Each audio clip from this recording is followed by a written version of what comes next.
Hey guys, Jason here with a word to the wise. I have a few things that I'd like to kind of point out. I just want to start off on one because it goes through. I'm just going to keep it down to 3 verses and just kind of point out something I saw in 1 Corinthians, and I'll explain on that, and then I'll show scripture in the Old Testament in Isaiah that it kind of brings it all together. So let me just start here in Matthew. Jesus heals a boy with a demon. So it's just one of those stories, not a parable, but a story, and the stories are for us to kind of glean from. So I don't want to lose my spot here. And when they came to the crowd, a man came to him, and kneeling before him, said, "Lord, have mercy on my son, for he has seizures and suffers terribly. For often he falls into the fire and often into the water. And I brought him to your disciples, and they could not heal him." And Jesus answered, "O faithless and twisted generation, how long am I to bear with you? How long am I to bear with you?" "Bring him here." And Jesus rebuked the demon, and it came out of him, and the boy was healed instantly. Then the disciples came to Jesus privately and said, "Why could we not cast it out?" And he said to them, "Because of your little faith. For truly I say to you, if you have faith like a grain of mustard seed, you will say to this mountain, 'Move from here to there,' and it will move, and nothing will be impossible to you." So it sounds very supernatural, something that you can gain and move mountains. Kind of cryptic in a way. What does that mean? I mean, here I am. I have a little faith. I have a lot of faith, and yet, I can't look at some tree outside my car and, pick it up and throw it into the woods or pull it up by its roots. But when I was in 1 Corinthians, I was looking at something. I just kind of glanced, just to read down through the chapter, and I saw a scripture at the very beginning, and it kind of brought light to this and what it might be saying. Like I said, I'm not a prophet, I'm not a scholar, and I'm not saying I'm right, but I'm just bringing a word to the wise so we can share in knowledge. So 1 Corinthians chapter 13, verse 1. Let me just bring this up. "If I speak in tongues of men and of angels, but have not love, I am a noisy gong or a clanging cymbal.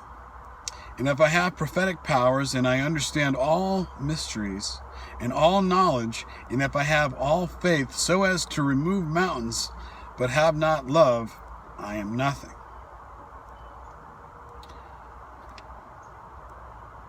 So, he has prophetic powers. He has understanding of all mysteries, knowledge, super knowledge that many don't have. Even the apostles didn't have as much, I believe, as Paul did, because Paul saw and experienced things to himself versus performing such miracles. But he was made blind, and after 3 days of that suffering, his sight came back to him. And then there was the story in Acts where the men had a long sermon, and the man from the top row had fallen asleep and fell down and smashed on the ground, and Paul had revived him. Whether the man was dead and Paul brought him back to life, I can't say. But it seemed as the story went that he had brought the man back to life. But just that one verse 2, "And if I have prophetic powers and the understanding of all mysteries and all knowledge, and if I have all faith so as to remove mountains." And it's like, what is a mountain? It is a great obstacle in front of anyone. It can be treacherous. It can be hard to see past. It blocks your way. But if you have faith as the grain of mustard, just a small, that mountain is taken out of your way. You can see past it. You can walk over it, through it, by it. And it's no longer blocking your sight, blocking your view. It has opened your eyesight to getting through it. Now, I always remember there's a similar sermon or a similar verse that's in Isaiah. And years ago, I had watched Times Square Church and I saw a sermon and I had a question on Isaiah chapter 40. And I was thinking, like, the mountains, what is the mountains, what is that? And then he had said something about that being like your path has been made clear. Your understanding of how to get through down the road is now, there's no more obstacles blocking your sight into the horizon. So Isaiah chapter 40, if you just listen to this with that in mind, and it speaks also the same script, I believe Jesus, or it's in Matthew when it speaks of John's coming. So chapter 40 verse 3, a voice cries in the wilderness, prepare the way of the Lord, make straight in the desert a highway for our God. Every valley shall be lifted up, and every mountain and hill be made low, and the uneven ground becomes level, and the rough places a plain, and the glory of the Lord shall be revealed, and all flesh shall see it together, for the mouth of the Lord has spoken. And with that, the uneven ground, the rough places shall be made smooth, and you shall go at ease, in a sense, right? And I know that was speaking of when John, I believe, had come. And I believe it was when Jesus came to John during the baptism. Don't quote me on that. I don't want to get too lengthy and just bounce around here, but I feel that is the best interpretation that I have or can see to say to myself, and that's why I want to share it, because it seems that the Lord, the way of the Lord, the understanding of, say, the resurrection, faith. Just watching a video from Times Square Church on Alpha and Omega Productions, and we're getting into a very dark period. And just last week, with the bug situation here, we're going into fall. We're just kind of just waiting to see what is going to become of the months ahead.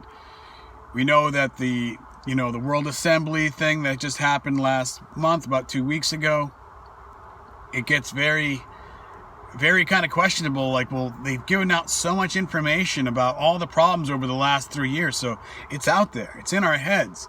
And I was just thinking the other day too, we've watched, what is it, the one Dr. Evil guy over there in Europe talking about, you'll eat bugs and have nothing and be happy. And it's like, nobody's going to eat bugs and be happy unless you've somehow just obliterated everything, every means. And it's like, you'll just be happy to have something to eat that they say is good enough.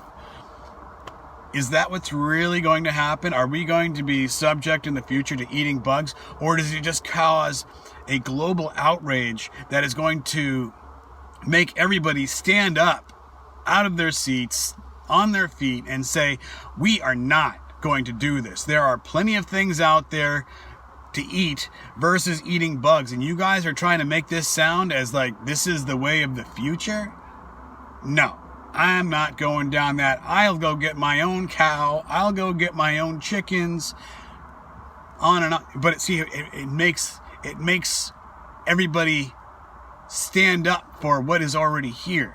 And it's like, it's the same thing I say about, like, with the new election season, if Trump gets in and he says, oh, I'm going to make all things right. I'm going to stop the Ukraine situation. I'm going to turn the gas pumps on in America so that we can get our own fuel. We're going to start making our own pharmaceuticals and blah, blah, blah. And everything goes into this new golden age, a great reset of what has been trampled on over the last few years with the current situations. And it's just going to seem so like great to so many people. And like Revelation 13, who can make war with the beast, you know, because look, he's doing all these great things. Who's going to try to allow you to stop what he's doing? And you're going to have all these people on the left trying to go through the impeachment process all over, talking about this, that, and the other thing. And the people are going to say, you know what? Everything's growing pretty smooth right now. You guys need to just take a back seat and let things roll. And then the flip side of that coin would be somehow they say that Trump doesn't get in and, oh, he missed it by one electoral vote, closest election in history. And guess what? We got, you know, Sleepy Joe Grandpa. He's going to take the wheel again and he's going to drive us down the road. It's like, let me just, okay, let's, we're going to really have to buckle up for this. I need like a second seatbelt for this ride because I don't trust him driving me anywhere. So, kind of a comical way of looking at it. But I mean, like I said, many people say, you got to laugh at some of this stuff because it's just that crazy. What's going to happen? Especially with the World Assembly, you know, you got one little situation that happens and they claim some sort of a worldwide problem. And then all of a sudden you got them taking the helm for all these other continents, countries, and just billions of people. You know, now subject to whatever they think. And we never voted those people in. We don't agree with what they're saying, but they're the ones that are saying that they're going to do what's right. At what cost? Is the only way I'm going to put that, because you don't want to say too much on these platforms. So I'll just leave it at that. Just a word to the wise.